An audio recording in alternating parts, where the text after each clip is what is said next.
Oke, sebelumnya Assalamualaikum warahmatullahi wabarakatuh.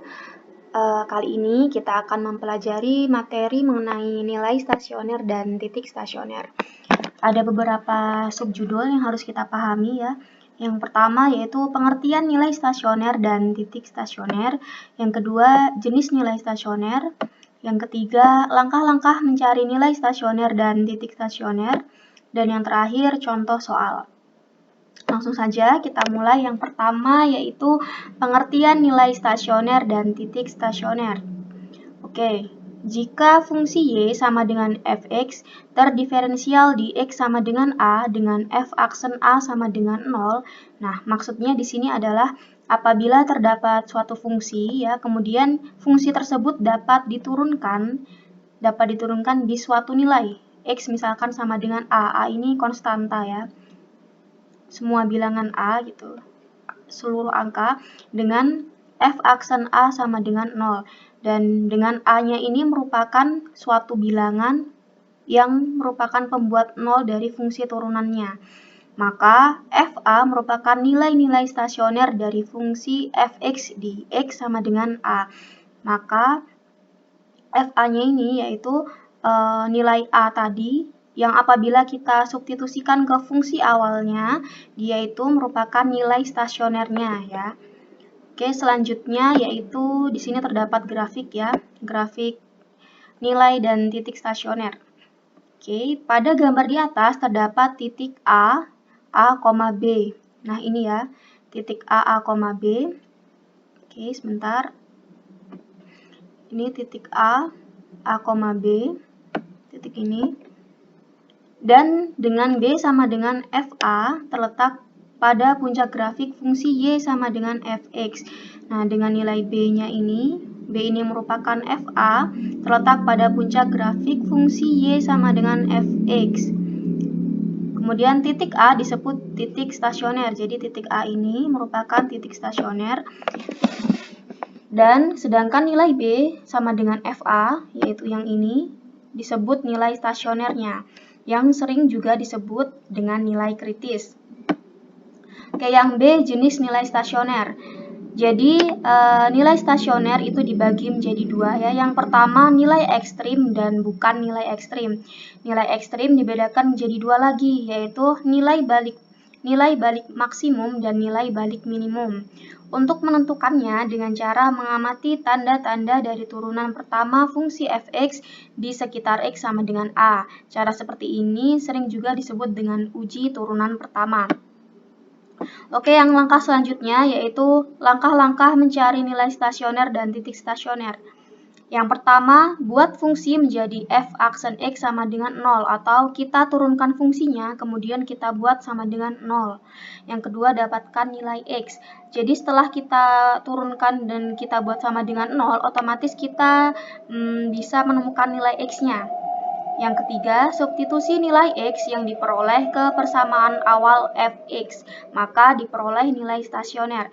Jadi setelah kita peroleh nilai x-nya tadi, kemudian kita substitusi ke fungsi awalnya, ya, fungsi fx awalnya. Dan yang terakhir yaitu menentukan titik stasionernya. Baik, supaya lebih jelas, kita langsung saja ke contoh soalnya. Kita bahas contoh soalnya ya. Di sini terdapat soal tentukan nilai stasioner dan titik stasioner dari fungsi fx sama dengan x pangkat 3 dikurangi 3x ditambah 1. Langkah pertama, kita turunkan terlebih dahulu ya fungsinya dan kita buat f aksen x sama dengan 0. Jadi kita turunkan terlebih dahulu x pangkat 3 ya, x pangkat 3 jika kita turunkan maka pangkatnya kita taruh di depannya, kemudian kita kurangi dengan min 1. 3-nya ini kita kurangi dengan min 1, sehingga kita peroleh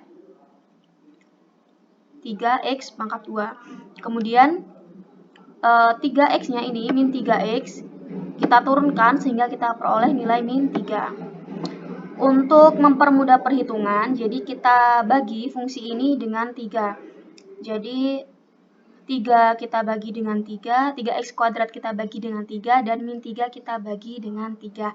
Sehingga kita peroleh fungsinya menjadi x kuadrat min 1.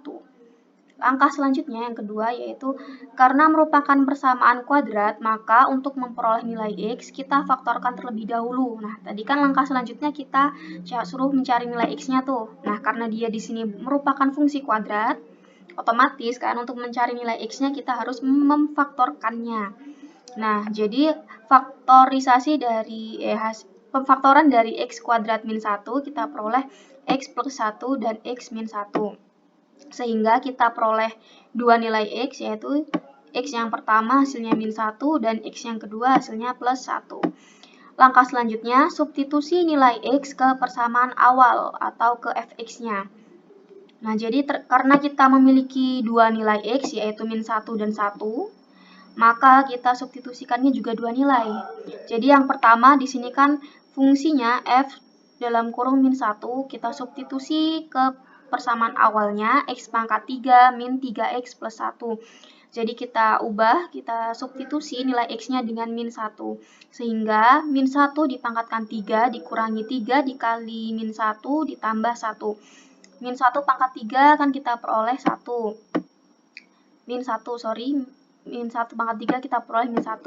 Kemudian min 3, min 1 kita peroleh hasilnya plus 3.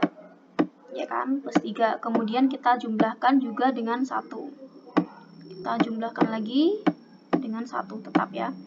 Sehingga kita peroleh hasilnya 3. Karena min 1 plus 1, 0 ya. Jadi kita langsung peroleh hasilnya 3.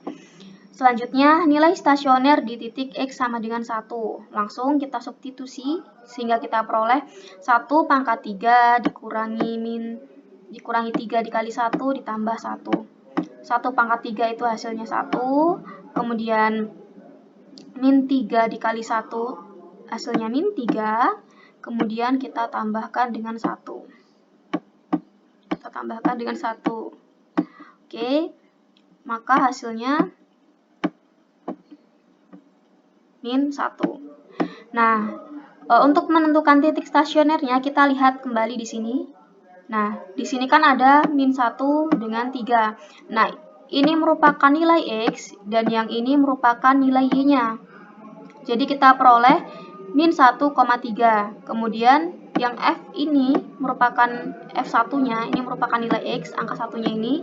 Kemudian min 1 ini merupakan nilai Y-nya. Jadi kita peroleh min 1, min 1 ya. Jadi kita peroleh min 1. Titik stasionernya kita peroleh min 1,3 dan 1, min 1. Oke, demikian penjelasan dari saya. Apabila terdapat pertanyaan, bisa kita diskusikan di WhatsApp atau Google Classroom. Sekian, saya akhiri. Wassalamualaikum warahmatullahi wabarakatuh.